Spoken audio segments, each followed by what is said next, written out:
तुम्हाला काय त्रास होत होता?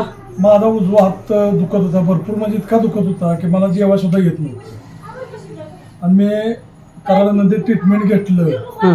महिनाभर ट्रीटमेंट घेतलं, पण त्याचा कुठलाही प्रकारचा फरक पडला नाही. हं.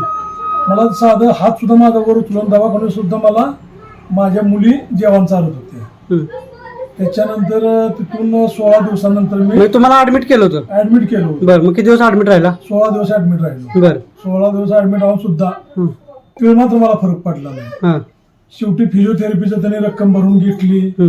फिजिओथेरपी केली, उलट प्रमाण वाढलं जास्त दुखायचं. म्हणजे 16 दिवस ऍडमिट राहून मग किती खर्च काय झाला तुमचा? 16 दिवसाचा 1 लाख रुपये खर्च झाला. ओके. हां. त्याने सिटी स्कॅन केलं, MRI केलं, हं. 2 वेळा करायला मग लावलं. काय सांगितलं, काय झालं म्हणून मानायचं वगैरे? त्यांना काय ते निधनच गावलं नाही. बरं. फक्त हात दुखत होता माझ्या, एवढं भयानक हात दुखत होता. हां. त्याच्यानंतर माझा मेहना इथं आहे हां. नाडेमध्ये. हां. त्यांनी सांगितलं की असं असं गगनगिरी मसाज सेंटरमध्ये हं. बरीच माणसं येते आणि तिथं चांगला इलाज होतो, तुम्ही एक बार येऊन त्यांना भेट देऊन जावा किंवा मालिश करा एक वेळेस, मग तुम्हाला जाणवलं. मला सुरुवातीला पटलंच नाही. हं. तर मी शेवटी जास्त त्रास व्हायला लागल्यानंतर मी हं. इथं आलो तुमच्या. हं. आल्यानंतर मालिश वगैरे केलं. हं. तर मला स्वतःची गाडी सुद्धा 2 व्हीलर 4 व्हीलर चालवा येत नव्हती. मी सुरुवातीला पहिल्यांदा आलो त्यावेळेस बसनं आलो. हं. बसनं आल्यानंतर इथं तुमच्याकडे मालिश केल्यानंतर मी तुमच्या टायमाला बाहेर पडलो. हं.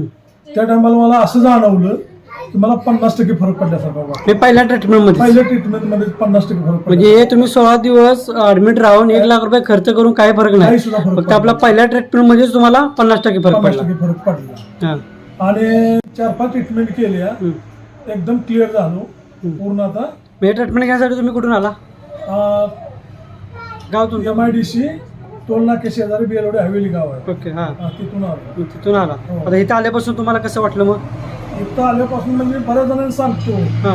की दवाखान्यात नागायला लागू नका, इकडे या तुम्ही एक बार बघा, एकच वेळेस, जास्त काय खर्च वगैरे नाही, काय नाही. एक वेळेस ट्रीटमेंट घ्या, पटलं तर ठीक आहे, नसेल तर तुम्ही दुसरीकडे का? बरोबर. पण एक वेळेस जावा. हां. नाही, बरोबर. बघा ना, एवढं दवाखाना हे ते मला करून. स्वतः, मी आता जास्त काय बोलत नाही, मला स्वतः, मी माझी सैनिक आहे, मी मिलिटरीमध्ये त्याच्यामुळे मला पूर्णपणे असल्या गोष्टी पटत नव्हत्या.